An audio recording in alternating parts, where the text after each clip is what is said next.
Hi everybody, and welcome back to Plastic Models by Regular Dude and my first ever question and answer session. So, about a week ago, I posted up a video saying I was going to do a question and answer video. This is it. I asked that if anybody had any questions they wanted to ask them in the comments section. I would give it a week or two and see how they stacked up and then do a video. So it's been a week. The questions seem to have stopped, so now I figure it's a good time to do a question and answer session. Part of the reason I wanted to do this is because I often get questions, and some of them might be very, very specific, but some of them are a little more general in nature, and I figured it might be helpful to answer them in a format like this instead of just via comment, because not everybody reads every comment on a video. So I figured this is the way to do it. That way the answers could go out to a broader audience. Okay, so what I'm going to do basically is I'm going to start with the oldest comment first, which meant it was the first comment, first question asked, and I'll just work my way down. And I'm going to kind of monitor how long this takes so I know how long of a video it's going to be, because I don't want it to be too long. Okay, so here we go. First question.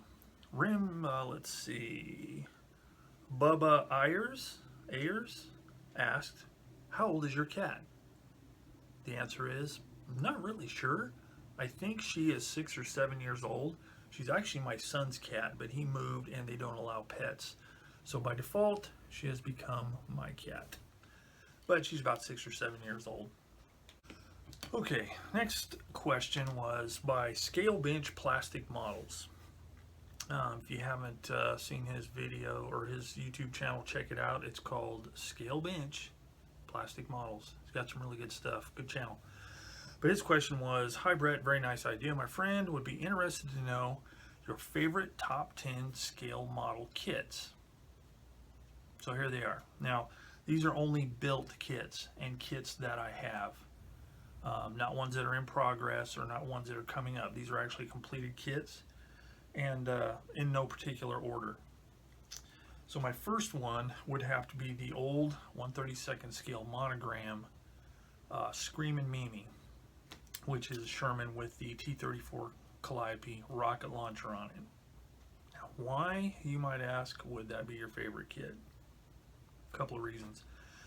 It was the first, not the one I have, but back in the 70s when I first got into building armor, that was the first armor kit I ever built. The monogram Screamin' Mimi, and I loved it. It came with a really cool diorama sheet. It just blew me away, and that shaped my model building up to this point. It was really fun. Second reason it's my favorite kit is because I built one when I got back into the hobby. It was the second kit I built after I got back into the hobby. My son bought it for me for my birthday, I think, and I built it as a nostalgia build. And I have to say, even though it's a really old kit and it's kind of weird and the detail isn't that great, I had a blast with it, and it was just as much fun to build that time as when I built it a long time ago. So that's number one. Number two, Academy M4A3 with Calliope rocket launcher. Now the reason that one is one of my favorites is because I was really, really stoked with how it turned out, and that was the first kit I ever built that I actually used a photograph and tried to duplicate what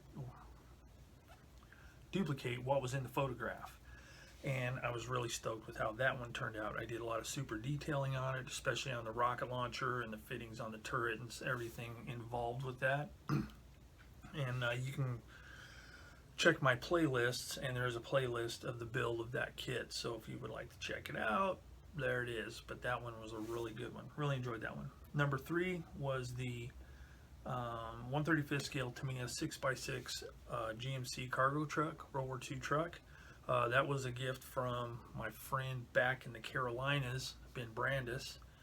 He sent that to me and said, here you go. I want you to do some ultimate weathering. Stretch your legs, so to speak. Stretch, grasp, go farther than you have before, and I did. Did a lot of techniques that I hadn't used yet, and it turned out really good. I was really pleased with it. It had a lot of extra cargo in the back, driver, the whole thing. Just turned out really, really good. I really liked that one. Number 4 was the Tamiya new tool M10 tank destroyer. That is probably, if I had to rank one, if somebody said you have to pick one that's your favorite just for all reasons, that would probably be it. It was a really good kit. I did some detailing on it, and I used that one in my beginner series on how to build from a photograph. And I used a pretty famous photograph, if you look at M10 tank destroyers, of a 6th Armored Division tank destroyer, which was one of the units that supported my grandfather's infantry regiment in World War II. So that one kind of has, you know, a little bit of sentimental value, and just, it was a really good kit, and I liked the way it turned out. The next one, number 5, Eduard BF109 E4, I believe, that I did in Franz von Vera's markings. He was the pilot. He was the only pilot to escape from German pilot to escape from Allied captivity and make it back to Germany to get back in the fight. There's a very good book called The One That Got Away, and the British also made a film about it in the 50s, I think, but it tells his story. Very interesting story, and I just thought it was a cool subject, and the kit was phenomenal. That was the first BF109 I ever built. I think it was the first Eduard kit I ever built, and I have to say that it was just an awesome, awesome experience. So there's that one. Next, I would have to say, number 6 is the Tamiya 1/72nd scale 0. I can't remember the numbers. But it's the one of the ones that took part in the Pearl Harbor raid, Pearl Harbor attack. That's kind of a newish toolkit. And it was a couple of firsts for me. I've never built a 0, and I haven't built 1/72nd scale since I got back into the hobby. That was another gift from Ben Brandis. It came in the same box as that 6x6 truck I mentioned earlier. But that changed my mind about 1/72nd scale kits. Up to that point, I was just kind of not interested. It's really small. The detail isn't that great. Wrong with the Tamiya kit. Phenomenal kit. Almost snap fit for some parts. They're so finely engineered. Really good kit. I really like the way it turned out. And yeah, so that's number 6. Number 7 was the came out 2000 something, 11 maybe. Revell 1/32nd scale FW190. Part of the reason I built that kit is because I hadn't built any 1/32nd scale kits yet, so I figured that would be a good one because it was rumored to be a pretty good kit, especially for the price, because it was like, I think I got it for like 26 bucks, and compared to some other 1/32nd scale kits, big price difference. Plus I found a really good subject to build, really good scheme. So that was the first 1/32nd scale kit I built since getting back into the hobby. First Revell new tool kit, Revell of Germany, and my first metal finish, because the lower parts of this particular aircraft were in metal finish, and that's how I discovered I like doing metal finishes now. So that was a really good kit, turned out really good for so many firsts, and it just worked out really good. So number 8 was a Tamiya 1/25th scale Tiger 1. It's an old kit. I think it's like late 60s, 69 maybe. Comes in a huge box. Really big kit. My brother had bought that kit for me back in the late 80s, and that was one of those kits, like, I don't want to build it till I'm better. And it sat and it made I don't know how many moves with me and stayed intact. And finally, when I got back into the hobby, early on, I did it as a I think it was a Tamiya group build with Andy of Tactical Jackalope. He was making videos at the time and still in the hobby, so he sponsored a group build, and I think it just had to be, I think it was called That 70s group build, and this tank fell under that, you know, timeline, because it might have been early 70s, I don't know, but so that's what I built for that, and it was a really fun kit, sentimental value because my brother got it for me, and it was just a really fun kit, really huge, you know, so it was kind of nice to work in a really big scale. But that's number 8. Number 9 is the old Monogram M29 Weasel, which, if you don't know what that is, it's an amphibious vehicle, track vehicle, open top, almost looks like a boat with tracks on it. Old kit, very, you know, like I think its original molding was in the 60s, and I found one of the 70s version of this kit, white box, and I wanted to do a kit a la Shepherd Payne. A lot of detailing, some good weathering, figure, all that kind of stuff. And I think I have a playlist of that one as well if you'd like to check it out. But that was a really fun kit, and I really liked the way it turned out. I had to do a lot of research to figure out fittings and, you know, propellers and rudders and all that kind of stuff. But it was a fun kit, turned out good, and that's number 9. Number 10 is the Italeri 1/35 scale M47 Patton. Now that's the one that I did, if you follow this channel, that's the one that I did in Panzer Gray World War II markings as Colonel Hessler / Robert Shaw's command tank from the 1960 whatever film Battle of the Bulge. They used M47 Pattons as King Tigers, and I always liked the looks of them, and I thought that'd be a unique thing to build. So that's what I did, and I loved it. Great kit. Alright, so Recon Drop asks, how did you come about meeting your cat friend, and what kind of models intrigue you the most? Tanks, aircraft, boats, etc. Okay, as for the cat, as I mentioned earlier, I met the cat through my son. Introduced us probably 6 or 7 years ago, and we've been friends ever since. She's a great cat. As for what kind of models intrigue me the most, I would have to say armor, but only by a small margin.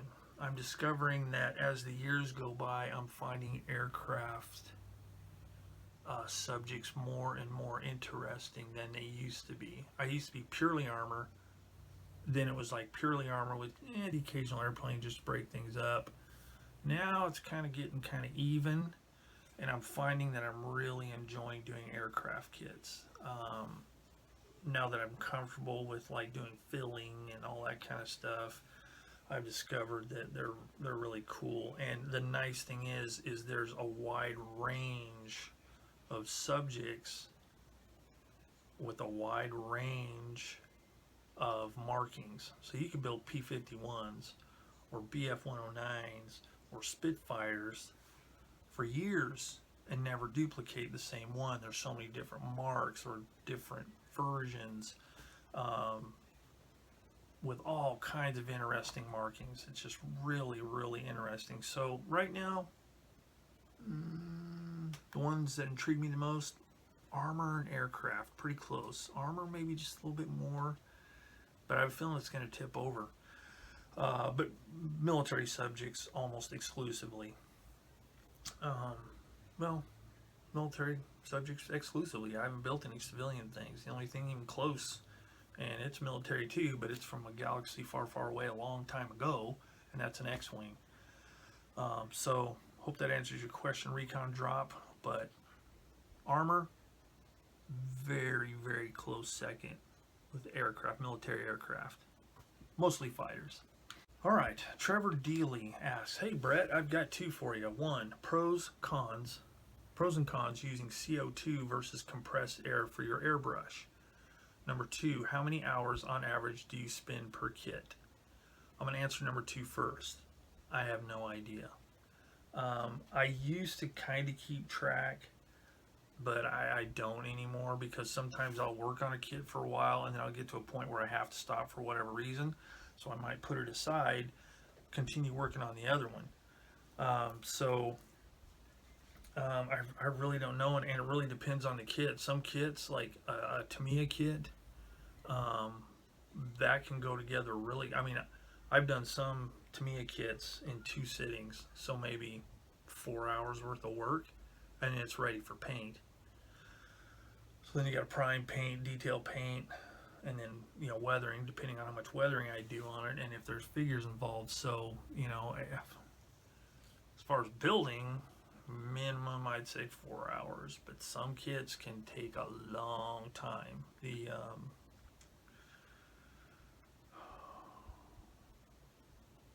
Porsche turret King Tiger that Patrick Schaefer sent to me, that one took a very long time because complete interior, all of it had to be painted. It took a long time. But as far as hours, I don't know. That might be something I need to kind of pay attention to on one of my upcoming kits, just to kind of get an idea for myself. As for question one, the pros and cons of using CO2 versus compressed air for your airbrush. There are pros and cons, but the pros far outweigh the cons for me, just because of my situation. Number one, because it is in a compressed cylinder and there's no mechanical parts, like a compressor, there's no noise. The only sound you get is this. That's it. All you get is the hiss of air, or CO2 in this case. So it's not disturbing. It's not, you know, I don't have the compressor just kicking on and making racket, especially in here when my wife's workstation is right back here. And if we both happen to be in the room, she didn't want to be hearing that noise, and it doesn't disturb anybody in the house. Number two, you know, there's no mechanical parts again, so there's nothing to break down really. It's really kind of, you just open the valve on the tank, set your pressure, and off you go. You know, don't have to worry about the thing kicking on. It's ready to go at all times. The size tanks that I use, which are I think they're 10-pound cylinders. They're only about 18 inches long, 16 inches long, something like that. Maybe 20 inches from the bottom of the tank to the top of the valve. And it's kind of a one-time investment in all the parts. The gauge has an inlet pressure gauge and an output pressure gauge, and the fittings. You know, the tank is mine.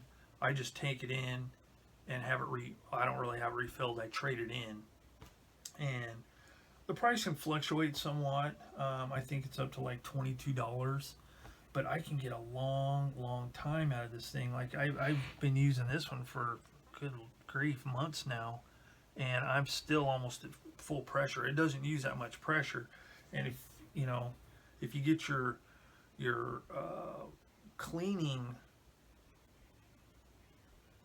technique down, it doesn't take as much. You don't have to use it that much. You know, if you're efficient in your cleaning and your painting and stuff, man, the thing lasts forever.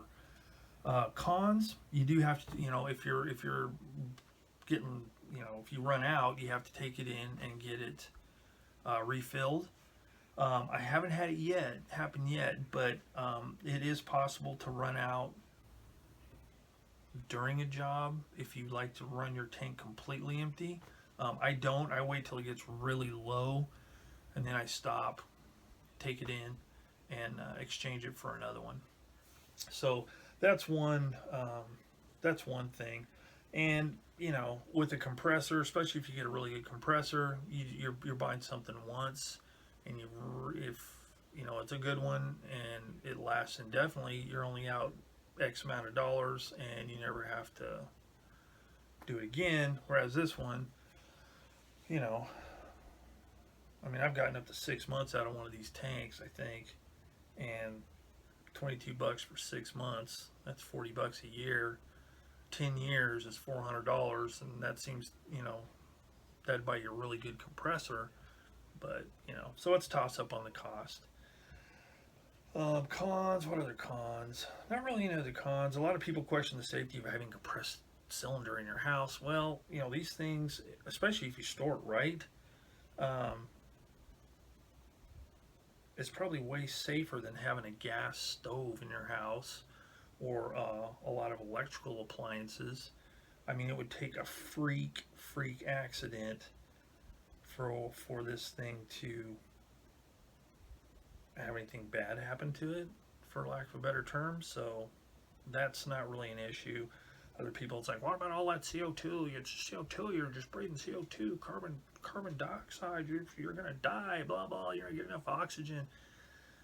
If I was doing it in a small little cubicle, it was totally hermetically sealed, yeah, it might be a problem. But as much stuff as I'm spraying and as well ventilated and big as this room is, it's a non-issue.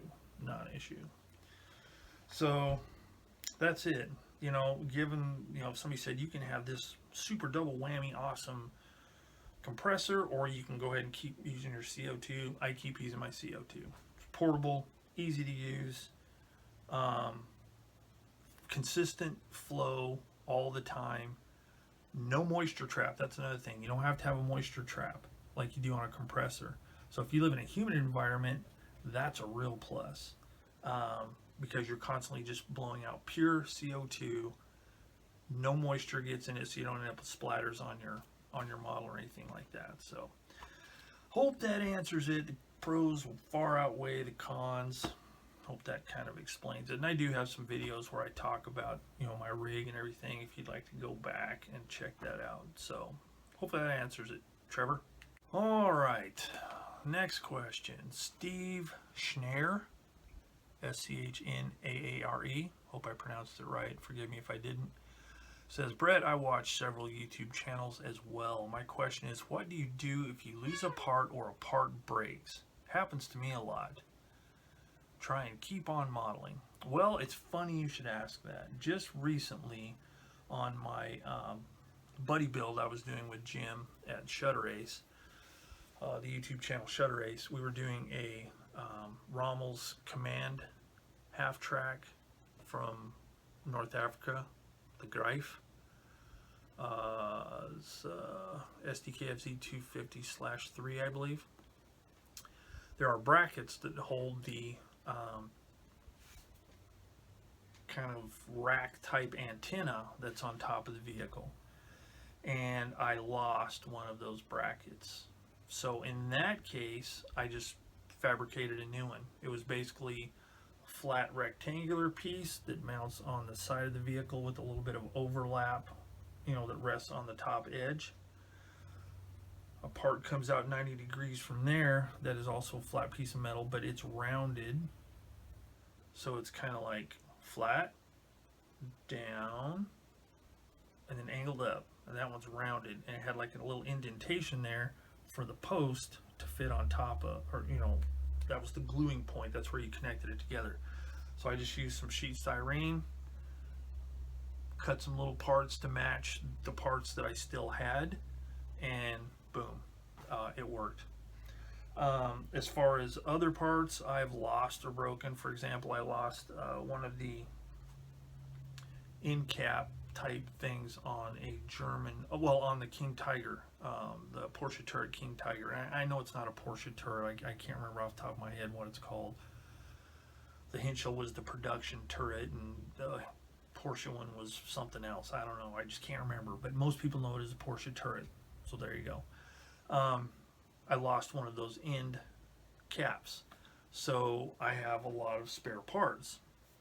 So in looking through some Russian T-34-76 parts, there was a cap in there that was, it had the same amount of bolts, basically the same shape, except for it was dome shaped, whereas the German one on the King Tiger was kind of dished in a little bit.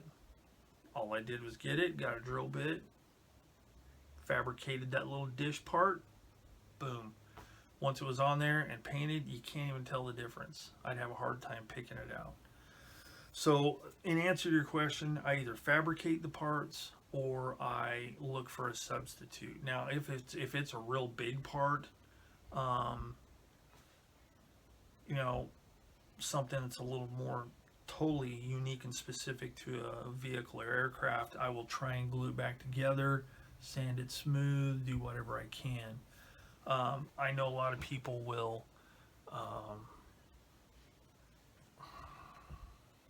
try and contact the manufacturers. Some are great. Some you might wait years and never ever hear from them. So I've never had to do that, and I've never really been inclined to try it. Other people, you know, they'll post on a Facebook page, you know, like if it's say the, you know, M4 Sherman Facebook page, modeler's Facebook page. Somebody say, hey, I just broke the bogey assembly on my M4A3 by Asuka. Does anybody have an extra one? Boom. Yeah, I got some extras because I got all kinds of extra parts. Give me your address. That's another way to do it. And I would not have a problem reaching out to someone and saying, hey, do you have any spare parts? But I've sent spare parts to people before just to help them out. But that's generally what I do. I either fabricate a replacement part, look for something I can substitute with a little bit of modification, or last resort I would probably try and reach out to somebody else and see if I can get the parts. So Steve, I hope that answers your question, but that's what I got. All right, now we got a question from Down the Throat Modeling, who has a good channel, by the way, and it's called just that, so check it out. So he says, enjoy the detailed build vids. As a question, what is your practice for assembly of pre-painted parts? Scrape paint and use plastic cement, e.g. Tamiya, or leave paint and use CA glue? All right, here is what I do. My first course of action is, if at all possible, I glue the parts prior to painting. So if it's something I know, if it's like there's lots of detail parts and there's a lot of detail painting, I will try, especially with smaller parts, I will glue those on bare plastic and then paint them afterwards, especially like cockpits and stuff like that. If I'm forced to do some work and then glue it together, I will either mask off, and this is very tedious, but I like masking. So for me, it's not a big deal. I will mask off whatever I can mask off in order to keep the paint from building up, for better fit, for one thing, and will save me having to clean it up later. Okay, so I'll tape off, the contact points of two parts that are going together, if that makes sense. Number three, if I'm forced to paint stuff without being able to mask it, like if it's a really small part or a weird shape and there's just no way to there's no practical way to mask it, I will prime it, paint it, and then I will scrape the paint off. I'll test fit it and I'll kind of score it with my hobby knife just to make sure I don't go too far with scraping. But I'll scrape it down to plastic, bare plastic. Probably 90% of everything I glue together is bare plastic. Now, as far as CA glue goes, sometimes I will use that for painted parts like flaps, ailerons, elevators, rudders, stuff like that on aircraft. But keep in mind that CA glue is not penetrating the paint. So especially if you're using a type of paint that, like one of the water-based acrylics, that's more, just makes kind of a rubbery layer on top, you could possibly knock the part off just by the paint breaking loose from the part. I've had that happen. Part will come off, there'll be this part over here, bare plastic. This part over here will have a nice shape matching this one, but it's primer because it popped off. Now, if you use like a lacquer-based primer that really bites into the plastic, it's probably less of an issue. But generally, I try and avoid that. But for parts that, especially near the end of a build, when there's not going to be much handling going on, I just glue it right to the paint. I don't worry about scraping it or anything like that. So I kind of do it a number of ways depending on the situation, and I try and cover that in my build videos. When I do like full build videos, I try and cover that type of stuff, the how and why I do things. So if you watch my videos, I'll probably, you know, bring that stuff up from time to time. But there's that down the throat. Hope that answers your question.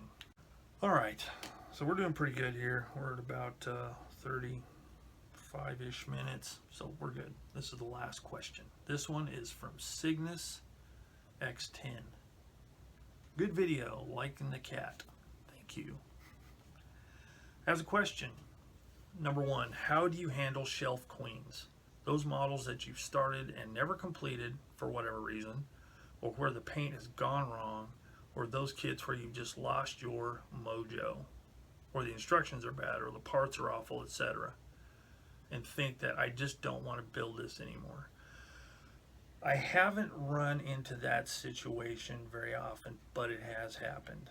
Now, the first and one that sticks in my head the most is I was doing a group build. It was a T34 group build, and I was just looking for a T34, and I found a T34, an OT3476 by Dragon. And what it was a flamethrower tank. So like the projector was where, the flame projector was where the machine gun goes, and it had like extra fuel tanks and all this kind of stuff. I thought, hey, it looks kind of an interesting subject. So I got that and I started building it. But the problem was, and this is, Dragon is fraught with this, is they will come out with a T34, and then they'll come out with a different T34. So instead of retooling some stuff, they might just add something. And then they do another version and they'll add more. So pretty soon you've got a stack of sprues this thick. And if you were able to fit all the parts that you're using on the kit, if you're able to compact them into their own sprues, it'd only be about that much. You end up with a ton of extra parts. So you run into problems with, you know, which part am I supposed to use? Sometimes the instructions, their directions are notorious for being confusing at best, wrong at worst. And, you know, for example, on this kit, where the front of the lower hull and upper hull meet, there's like, in the front, okay, right along the front edge is like kind of a bullnose section. Well, they had like 4 different ones in there. Now, the one the instructions called for didn't fit where the hoot. So I had to go through each one of them, see which one fit the best, and then use that one to the best I could. And the whole kit was like that. And then there were a ton of ultra tiny photo etch parts that just would not stick to the plastic. It just drove me insane, and I worked and I worked. I really tried. Then when I started gluing the tracks together, I've done Magic Tracks by Dragon for different kits before and never had a problem. These T34 tracks, for some reason, I don't know if it was the way they were molded or what, but when you started putting them together, trying to make a length of track, it was bowed, and there was no way I could get it to where it was straight. It's like one side just wouldn't push in all the way, or if you got to push in, it forced itself. I don't know what the deal was. I just got frustrated, went in a box, and it's been there ever since. I got it out once. I thought, man, maybe I shouldn't. I was like, as soon as I started looking at it, I thought, no, it's just not interested. Don't want to do it. So on that one, it was just the overall thing. It's just the build, and the instructions was horrible. So that kind of falls under the instructions are bad or the parts were awful, both with that particular one. So I totally lost my mojo on that one.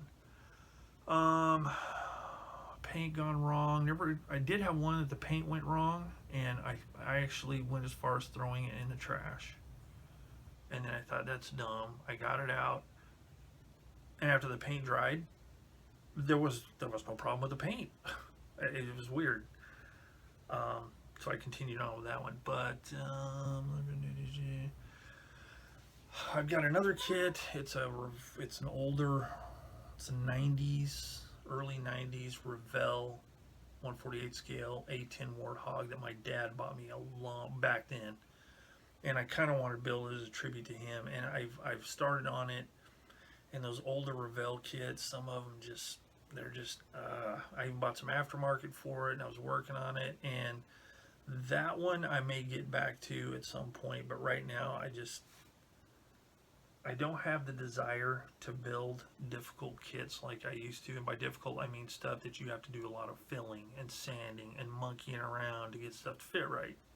There's way too many kits that fit together really well, so I can build it with minimal fuss and get to paint and just have fun and be done with it. So that's another one that I have that I may get back to. But to kind of answer the question, if it looks like it's gonna be one of those kind of kits, I just may not be too interested in finishing it, and I'll put it. And oddly enough, I only have 3 kits that are on the so-called shelf of doom. And that's the T-34 and the A10 Warthog, which I may get back to someday. But the last one is a Bronco Sturmgeschütz 3 Ausführung B, I think. And I was building that as a buddy build with Peter Person. Check out his channel, it's a really good one. Peter Person. But it was a great kit, it was going together really well, and all this kind of stuff. And part of it was my own fault, but in another way, I was just like, oh man. Number one, the gun doesn't really have a real positive mount. It's kind of like, it's just kind of floppy. It just didn't really go together really with authority. So that always kind of creeped me out. It all went together really well. It had a decent amount of photo etch without being too much. But then when it came to the tracks, you're really limited in what you can use for aftermarket tracks. So the tracks that were with it, I didn't want to build them because they were way, way too fiddly. So I sent those off to somebody, and that person enjoyed them. And I had some Kaizen tracks, which I've used many times on many different types of vehicles. And I have these Kaizen tracks, I thought I'll use those. So I went to put them on the vehicle, and it's like, well, wait a minute, they don't fit. It's like the wheels, in comparison to other Stug 3 and 4 vehicles, which basically have the same kind of wheels, they're really super close together between the inner and outer road wheel. So the guide tooth, guide horn, whatever you want to call it, that's supposed to fit in between there on these Kaizen tracks, they won't fit. They're too wide. So I thought, okay, well, I've got some Magic tracks, maybe I can use those, but a big part of the problem is I glued the whole thing together and put all the wheels on and everything, and there's just not really enough room in between the fenders and the wheels to feed through aftermarket tracks. This is one of those kits where I should have built the tracks and everything first, and then put the fenders and all that kind of stuff, and just painted everything on the vehicle, which I don't like to do. So I had to pop the fenders loose, which I was able to do, but I monkeyed around with it so much, I just got to the point, and Peter Person, because of health issues, he couldn't actually finish the buddy build. So, it was like a couple of years before I ever got even back to it, and by then I was like, I'm over it. It's all painted. It's basically ready for, all I gotta do is paint some tracks, put them on there, and I can start weathering a thing and I'm done. But I just haven't had the heart to do it. It was a very time-consuming kit because of all the small parts, and I just kind of lost interest, so there's that. So As far as how I handle them after all that, I really like to try and get back to them. I have had some that I put aside just because it's like, okay, I need a break from it. For example, the King Tiger, because it was so detailed, went in a box. So my shelf queens are like, for the most part, temporary status. They're not really shelf queens because I haven't lost interest, but I'll come back to them later whenever I've done something else to kind of decompress. As for the true shelf queens, with the exception of the A10, the other two I probably won't ever get back to. The T34 for sure not. I mean, I don't know why I've kept the stupid thing. I'd like to just take it outside and kick it across the parking lot, but I haven't done that. The Bronco maybe, but it's just, if I lose interest, I put it aside and wait for the interest to come back. So hopefully, Cygnus, that answers your question on that. I've thought about giving them away, but I don't have anybody to give them away to. Nobody locally, and I don't mail that kind of stuff because it always ends up getting broken in transit. So, if I had a friend locally here that liked to build that kind of stuff, I'd say, here, you want to finish this up? Go ahead, but I don't. So they're sitting there languishing away. We'll see if maybe I get interest again. So hopefully that answers your question, Cygnus. I basically just, if they're on the shelf of doom or whatever, that's what I do. As for question number 2 by Cygnus X10, you seem to be a Tamiya man. Nothing wrong with that. But do you have any manufacturers, kits, or products that you think are particularly bad overall? Can be a major manufacturer or an aftermarket manufacturer. Anything really. Just interested in your opinion. I know there's a lot of people that, for me to dislike a kit, it's got to be really bad. There's some I don't like as much as others. For instance, old Revell kits. Sorry, Jim. You can cyber punch me if you want. But some of the older Revell kits, I just, especially if I can get a newer version of it from a different manufacturer, that's what I'm going to do, just for ease of build. I used to really like to get into all the filling and all that kind of stuff, but, it's like, time's a ticking. I got some models I want to build, before, I move on, if you know what I mean. So I tend to stick to kits. I do research and I pick kits that I know that I like. Now, one manufacturer that I probably won't ever get again, and it's just because they're short run kits usually, and that's Special Hobby. They make some nice kits, and some of the stuff about them is cool, but some of the stuff is horrible. For example, I built a Bucher BU-181, I believe, World War II trainer, and the subject was cool, but the fit of the kit wasn't that great. There's no locating pins, and it's just, so you kind of got to eyeball it. Where the back edge of the trailing edge of the wings, they were kind of like splayed out almost. So it was like they didn't come together. There was a groove all the way. So I had to really do a lot of shaping and stuff like that. So I'm not necessarily saying they're really bad kits. It's just not the type of kit that I like to build. I like to build kits, like he says here, seem to be a Tamiya man. I know what I'm getting when I get a Tamiya kit. I know it's going to go together, and I know it's going to go together right, and there's not going to be a lot of monkeying around with stuff.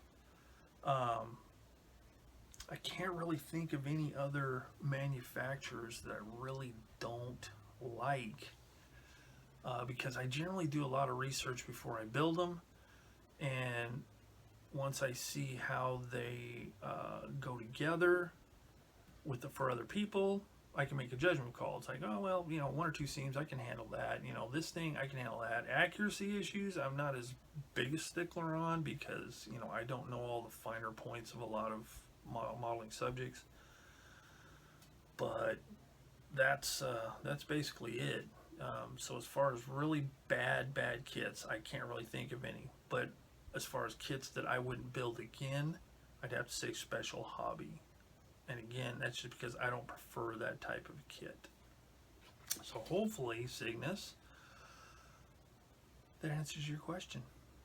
All right, folks, that pretty much ends it right there. I think we're at about 45 minutes, a little longer than I wanted to do, but we had quite a few really good questions. So that's it. That's all the questions from the first Plastic Models Dude question and answer video. That's it. They're answered. And I hope I answered them in a way that works for you folks. So I would be interested to see down in the comments below if you enjoyed this type of video and if you would like to see one again in the future. If so, I will do an announcement and say, hey, it's question and answer time again. Leave questions below and I'll get back to them. So if you have any questions, if you have on a particular kit, go ahead and ask them. But if you have some kind of general questions, save them up, keep them in your noggin. And if people seem to like this one, then I'll do another one down the road a ways. May not be too far, but you know, we'll see. But just let me know what you think. If you enjoyed it, cool. If not, that's cool too. I won't do them ever again. So that's it. As always, thanks for watching Plastic Models by a Regular Dude and the first ever Plastic Models Dude question and answer video. Appreciate all the questions. I really dug them.